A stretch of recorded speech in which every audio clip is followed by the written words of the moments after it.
So the next question, is compliance of value? Most of the customers will answer, of course it is of value, based on doing the right thing. But a lot of customers are actually purchasing on a grudge purchase, thinking, oh gosh, we just bought this stuff 3 years ago or 4 years ago, now we've got to go and buy it again, or they're in a non-compliant situation, and the only reason why they're talking to you, the only reason why they're buying is because someone is knocking on their door, either threatening them to report them, or is just making them aware of the fact that they are non-compliant. So compliance is there, but many of the customers we deal with, it is a grudge issue. So the key thing around compliance is to show them why compliance is of value from a technology perspective, and the fact that it will mitigate your corporate risk and your technology risk. To give you an example, corporate risk would be, you've got to do the right thing, to have the right policies in place, to have the right technologies in place, to be licensed correctly from a legal perspective, so there's the corporate risk. From a technology perspective, if you don't own the licenses, where do you get that media from? Where do you get the right to use that software from? Most of the time it's copied from someone else, or it's been downloaded. What kind of Trojans are included into that media kit that you're loading your technology with? So immediately you are introducing risk into your organization. Okay, and then point number 4, bringing down your total cost of ownership. If you ask a customer, would it be of value if we can bring down your total cost of ownership per user? I haven't come across one customer yet that will say, we don't see that as a value. Or yes, we don't see that as a benefit, so we're not interested. And the key thing around total cost of ownership, if you do as much research as you want to do, where does total cost of ownership start? It starts generally with understanding what you're spending. There's no point in trying to reduce costs if you've got no clue on what you're spending your money on, where your money is going, and there's no measurability. That's concept number 1. Concept number 2 around total cost of ownership is, once you understand the manageability, you need to start standardizing around where your money is going. So when you measure something, you have control over it, and once you've standardized around something, you are also able to curb those costs. So you don't have to run a fleet of 7 different kinds of vehicles. You can run a fleet of 1 vehicle, and you have 1 vendor that you're dealing with, 1 supplier, 1 set of parts in your warehouse. And it's that kind of concept. And as much reading material as there is out there, the likes of Gartner, all those analysts, they will tell you straight that to standardize is the way to go if you want to start bringing your costs down. So one of the things that, if you want to bring your costs down, generally the concept for a financial guy is we need to make sure things are cheaper. What they don't necessarily understand is that there are 3 areas where costs can occur. So generally, these 3 areas are what we're going to be focusing on from a technology infrastructure perspective. So your very first cost in an IT environment is your OPEX. So here's your operational expenditure, and that is generally your monthly costs. Very similar to a mobile phone cost, that is a monthly cost. And that is an operational expenditure. It's an off-balance sheet transaction, and an invoice comes in and it gets paid. All right? The second one is CapEx. CapEx is your typical purchase. If you own a car, or if you own an item of hardware in your business, or even this table, or even this whiteboard that we're using, that is a capital expenditure. It goes on the books and it gets depreciated. Okay? And then the third expense or cost that we generally have is HR. So HR is, and the reason why HR is so valuable here is that it's often an oversight by a financial director when they're making a decision to buy something. To give you an example, let's get second-hand machines, and then we'll employ a whole lot of more people to maintain those machines and make sure that they're up and running. So no one in their right mind is going to make that argument stick, because we're immediately seeing, let's employ more people, oh, that means more money, so why are we saving on the CapEx side?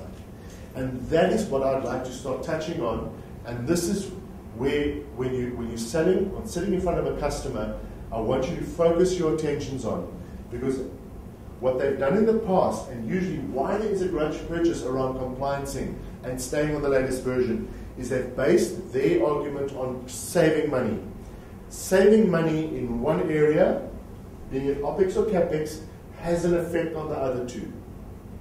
And we're going to drill down into that detail, and we're going to see how they affect each other, and how that they're not mutually exclusive. They have an effect on each other, and this is the value of this presentation. So to bring down those total costs of ownership, they see it as a cost benefit, but at the same time, by bringing down your total cost of ownership, I believe, and I've seen this with our customers in the last 8 years, we are able to increase your technology value by bringing your costs down, as well as mitigate your risks. So if I ask you one more time, if I am able to bring your costs down over a period of time, I'm able to increase your technology value and mitigate your risk, are you interested in talking to us? I think it's a no-brainer, and we've had tremendous success. We have grown our annuity revenue in the Western Cape.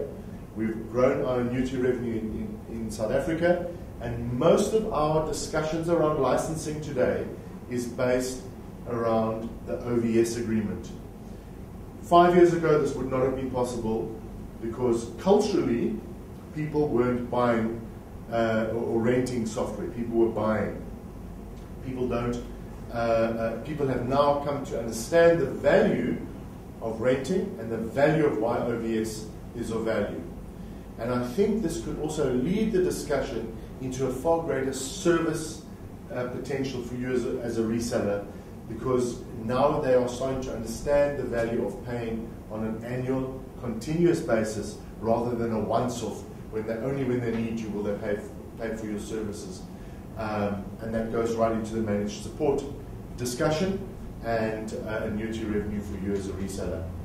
Okay, lastly, the final question in the opening discussion with a customer, and what is quite clear is that this is a longer discussion than what we're going through today. It is important to understand the customer's environment. Obviously, I'm speaking for your benefit here today so that you can learn something from that, but let the customer say as much as they can. And why are they making those decisions? Why is saving money of value to them? Why is it to not be compliant of value to them? Or why is it to be on the latest version not of value to them? Understand it, and then come back and explain to them where you see that argument coming from. Is it from a cost sensitive decision? Is it from not seeing a value? Is it from not understanding the risk? Those are the key 3 principles, because once they have taken you through this, you can then lead them into this discussion where you can show them that saving money in one area of their business is costing them money elsewhere. It's the typical funneling of resources into one environment, and then all of a sudden you have a funnel and things get caught up in that. And that's where we're hoping for them to realize that. The last question is manageability and flexibility of value to your organization? Now, I've maybe come across one that says, wow, well, we don't really care what happens. But the rest of them, they are very, very keen to understand where their technology is, what they've spent their money on, and what value they're getting out of it.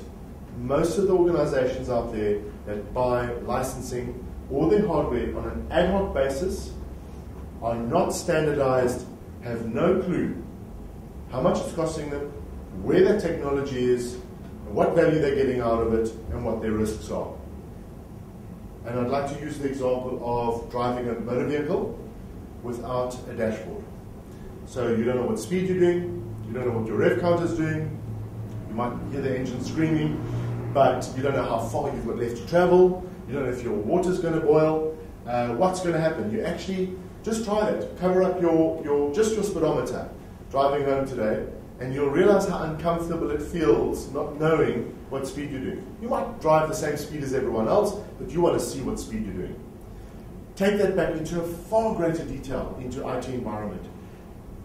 Manageability is to give you as an organization a dashboard in understanding where your funds are going, your cost, because that's of value to your organization, what value you're getting out of that technology, because that's what you're finally paying for, and how do we best mitigate your risks on your investment. And if a company has been buying technology over a period of time on an ad hoc basis, they are opening themselves up to risk, they are spending the money anyway, and they're not getting the value they should be. And that to me is a lost opportunity for you as an organization or you as resellers out there to sell them an annuity agreement, not only from a licensing or hardware perspective, but for your services as well.